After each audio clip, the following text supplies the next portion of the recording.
ফুলটা ড্রয়িং করার জন্য প্রথমেই আমি 1 থেকে 2 ইঞ্চি পরিমাণ একটা দাগ দিয়ে নিব। এরপর মাঝ বরাবর একটা ফোঁটা দিয়ে নিব। এই দেখেন, ভালো করে লক্ষ্য করুন, আমার ফোঁটা দেওয়া হয়ে গেছে। এবার লম্বালম্বিভাবে 1 থেকে 2 ইঞ্চি পরিমাণ একটা দাগ দিয়ে নিব। এরপর চাঁদা দিয়ে এই পাশে একটা দাগ দিব, ওই পাশ দিয়ে আরেকটা দাগ দিব। ভালো করে খেয়াল করুন, তাহলে বুঝতে পারবেন। এই যে এবার এই পাশ দিয়ে আরেকটা দাগ দিয়ে নেব। এই দেখেন, এবার নিচে একটু রাউন্ড করে নেব, এজন্য আমি টাকা ব্যবহার করছি। আপনারা চাইলেও ফ্রি হ্যান্ডেও করতে পারেন।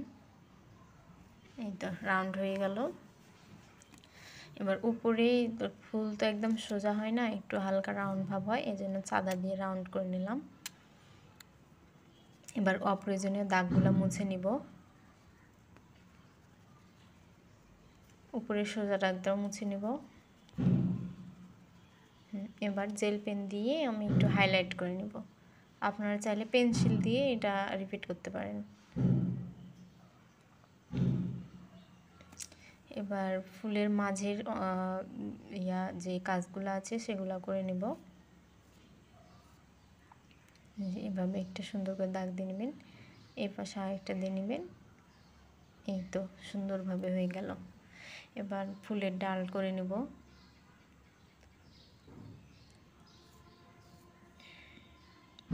এই পাশে আরেকটা দাগ দিব। এবার ফুলের পাতাটা করে নেব। টিউলিপ ফুলের পাতা অনেক চিকন আর সুচালো, বড়, লম্বা হয়। আমি সেভাবেই করে নিচ্ছি। দেখেন, চাঁদা দিয়ে কত সহজেই পাতাটা করে ফেলা যায়। এবার নিচে এভাবে ছোটো ছোটো দুইটা করে দিলাম। এবার উপরে আবার জেল পেন দিয়ে হাইলাইট করে নেব। আপনারা চাইলে কালার করার পরে পেন্সিল দিয়ে একটু বর্ডার লাইনগুলো হাইলাইট করে নেবেন, তাহলে দেখতে অনেক সুন্দর লাগবে। এবার মাঝে যে দাগটা সেটাও মুছে নিলাম। এবার কালার করে নেব সুন্দর করে। প্রথমে ভাবছিলাম এই নিচের এই সাইড থেকে করি, তারপর ভাবলাম উপর থেকে করলে মনে হয় বেশি সুবিধা হবে, তাই উপর থেকে শুরু করলাম। এরপরে আবার এই সাইডে চলে আসলাম, এই সাইড থেকে রং করছি। আর রং করার সময় অবশ্যই সাইডগুলো আগে করবেন, তাহলে বাইরের দিকে রং বের হওয়ার চান্স অনেকটাই কমে যায়। আর যদি মাঝখান থেকে বাইরের সাইডের রং করতে করতে যান, তাহলে বাইরে বের হওয়ার সম্ভাবনা থেকে যায় অনেকটাই।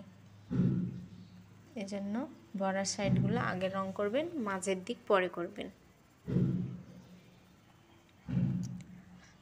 আর রং তো বাইরে বেরিয়ে গেলে দেখতে অনেক খারাপ লাগে, মানে ড্রয়িংটার ইয়াটাই নষ্ট হয়ে যায়, দেখতে ভালো লাগে না। এই যে রং করার পর আমার মনে হলো যে কিছু কিছু জায়গায় একটু বেশি সাদা সাদা লাগছে, এই জন্য আবার আর একটু উপর দিয়ে রং করে নিচ্ছি। এবারে যে ডালে আর পাতাতে সবুজ রংটা করে দিব।